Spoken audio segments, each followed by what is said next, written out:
Mr. Mabe, thank you very much for coming through to studio. We've just heard from the Northwest that as yet Job Mokgoro hasn't resigned. There's lots of talks that he might be digging in his heels. He says he's busy whenever we try and speak to him. Are you as the ANC concerned that he's not resigned yet? Let me start by greeting your viewers.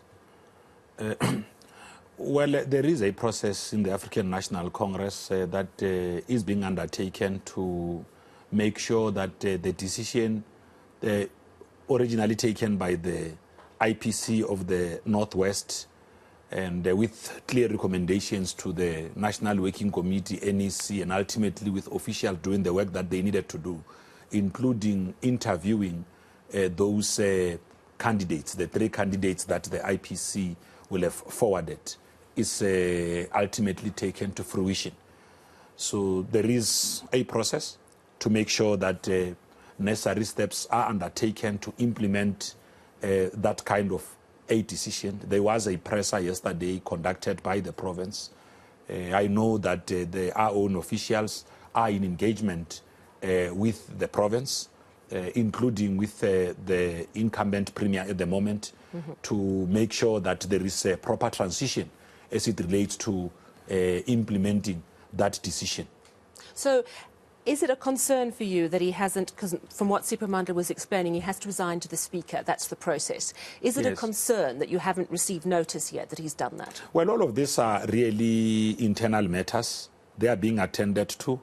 If there are issues that come up which require us to communicate, we shall definitely do so. But I can assure you that from where we are sitting, there is no crisis. Right. We are doing everything else in our power through our national officials to make sure that we could bring everyone in the province together. It is important that when decisions of the ANC are taken by whatever level of organizational structure, they are then embraced by everyone, because the ANC is the vehicle that serves to deliver services to our people through some of these institutions, especially government. I hear you. I mean, but he has to resign for the process to be done properly, is my understanding. How long should he, how long are you expecting it to take? That's what I'm saying. Some of those would be internal matters. Yeah.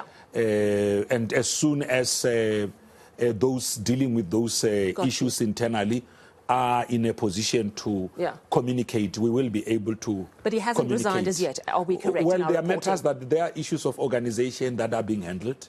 There are processes. You would know, for instance, a resignation require a special council to be convened. There's a number of all other issues. Doesn't he just write a letter saying, I've been asked to resign, here's my resignation letter? Well, I wouldn't know, and I would not even want to veer into those issues, because I believe that the provincial structure of the African National Congress in the form of the IPC, the provincial legislature, they're handling it, basically. Our own national officials through the SGO are handling the matter. What if he decides to dig in his heels? What if he says, actually, I'm not resigning? Well, actually... Then what happens? Are you powerless? Actually, we don't even want to really spend a lot of our time dealing with it. You don't want to answer that question because yet? It's not about not wanting to answer it. The ANC has got a very important gathering this coming weekend, in the form of its own extended special national executive committee to finalize nominations for candidates, what you would call a list conference of councillor candidates for the upcoming local government elections, which are expected to sit on the 27th of October. Of course, we have already made our own prayers to the Constitutional Court, joined by the Independent Electoral Commission, affirming the work done by the Moseneke Commission to at least plead that elections are extended to allow for a much more safer environment when we are at least out of the COVID situation that we find ourselves in, when we shall have vaccinated a larger number of the populace, but when we'll have ensured that elections are held in a much more free and fair environment. I want to bring you back to the Northwest, because I think it's such an important example of some of the challenges. You know, Supra Mahumapelo just explaining that the municipalities, quite a lot of them have been in disarray. Supra Mahumapelo, he preceded Job Mokgoro. The interim provincial committee came in 2018. This, of course, after he was ousted because of all those protests about him, allegations that he was corrupt. He's proven defiant earlier this year, saying, you can't suspend me. He's still fighting that. There seems to be a lot of ups and downs in the Northwest Province. And I'm just wondering, as speaking for the ANC as a national body, are you happy with the work the interim provincial committee has done in the past 3 years to try and bring political stability to the Northwest? You see, in the African National Congress, and perhaps to borrow from the late Secretary General of the African National Congress, Comrade Walter Sisulu, that problems exist so that solutions could be found. Well, it's a nice positive way of looking at it. We have never thought that they are, or believed that they are challenges or problems that are insurmountable, that the ANC will not be able to resolve. We've always believed in the necessity for dialogue, for continuous engagement with the rest of our structures. Just to give me a bit of time to just deal with what we have done in the Northwest to this date. Initially, when we brought in a Prof. Mokgoro, it was an intervention of the National Executive Committee on the situation that was obtaining on the ground. And our motivation was largely driven by his experience in administration, having served as Director General, having commandeered a school of governance in the Northwest, and a lot of other roles that he will have occupied in the public service. And what we did was we still went down to our structures to engage all of them, to forge a pact that will allow us to unite the people of that province. Our own National Working Committee has been to the province. So you've been doing a lot of work on the ground. We've spoken to the province and all of that. And I understand the process, and I'm just pushing you because we've got a bit of always have a time crunch. Yes. But what I suppose, I think of the person sitting at home in the Northwest, considering the fact that the elections might have to go ahead in October, even though, of course, we know about the Friday application to the Constitutional Court. The ANC... it seems, is now changing premiers, getting rid of Job Mokgoro. And yes, I heard from the IPC saying, well, he's done his bit of the job. Now we need someone else to tackle the new challenges. So I understand that. But what would compel a voter to say, well, the ANC's in top form because the municipality I live in is not in a good state. There's still an interim provincial committee that's been in there since 2018, and there's a lot of people still seemingly unhappy with what is going on, and potentially a premier who's not resigning. So I want to hear from you, like the concrete things you could tick off your to-do list. Not the process that you've been engaged with, which I understand, and that's very detailed and on the ground. But I want to hear, what can you tick off on your to-do list that you've solved in the Northwest Province, progress that the IPC has made since 2018 in fixing the instability? Well, there's quite a lot. I do not serve in the IPC of the Northwest and do not speak on their behalf.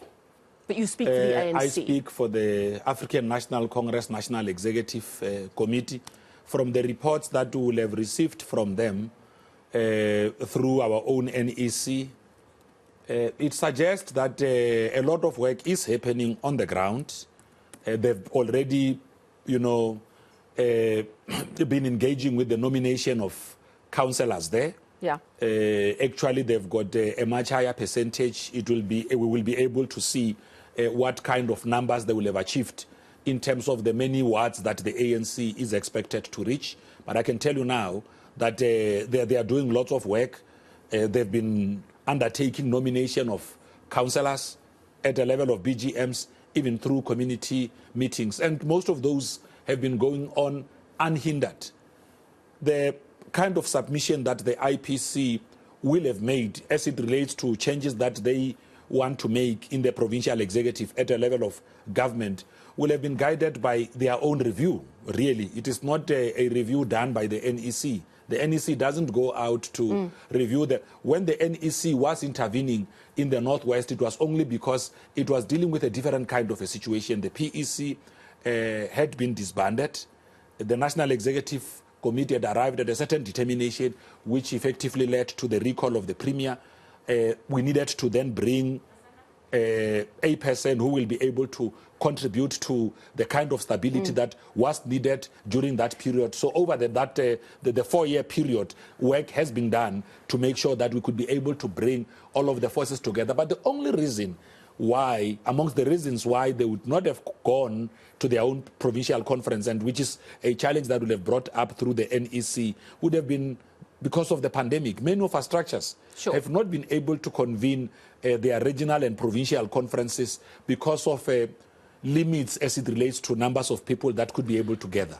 My producer is going to be very cross with me, but I will have to ask you one final question. How prepared is the ANC for an election if it has to happen in October, looking at the state of the Northwest Province and the work that still has to be done in the municipalities, looking at Mangaung and the changes there, the fact that they didn't have a mayor for a year? There are a lot of problems at local municipal level still. How ready will the ANC be if the poll has to go ahead in October?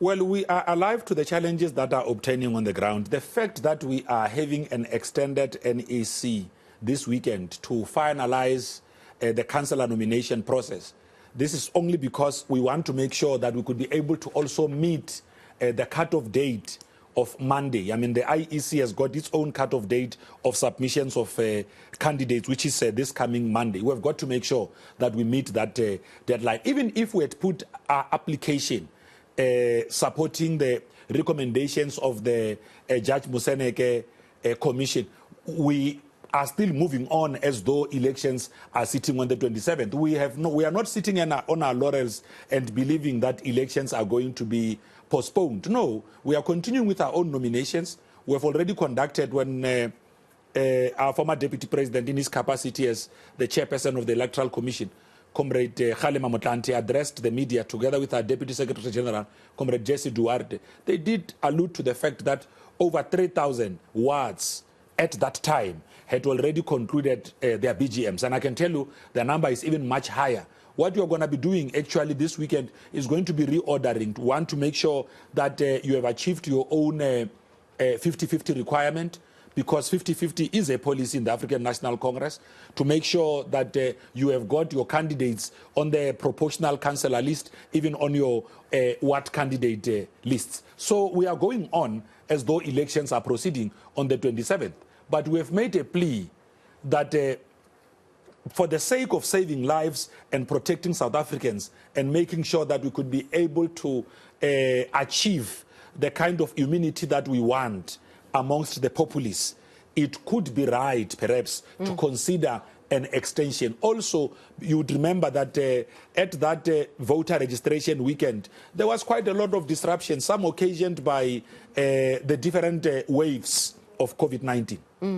And thank you very much for coming into studio, Pule Mabe. I also notice in your media release you've flagged concerns as the ANC about the slow pace of vaccinations, the drop in vaccinations in recent weeks, and real concern about disinformation, which of course is a big issue that we are dealing with. Actually, before I go, just on disinformation, it was quite worrying that they are those peddlers who have arrogated to themselves the role of the Department of Information and Publicity of the ANC to even distribute fake press statements suggesting that the ANC is in disarray when the organization is united, pulling as one. We need to be calling those peddlers to order, because the only motive that why they are doing this is to further their own nefarious appetite of undermining the unity of the ANC and attempting to debase the ANC from doing its own work. I mean, even as I came to studio now, I was still receiving many text messages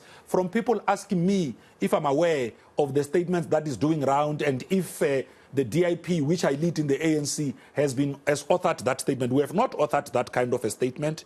We are alive to peddlers who are doing their work to distribute fake news out there and undermine the unity of the ANC. It is a problem across many sectors. Thank you very much for coming through to chat to us.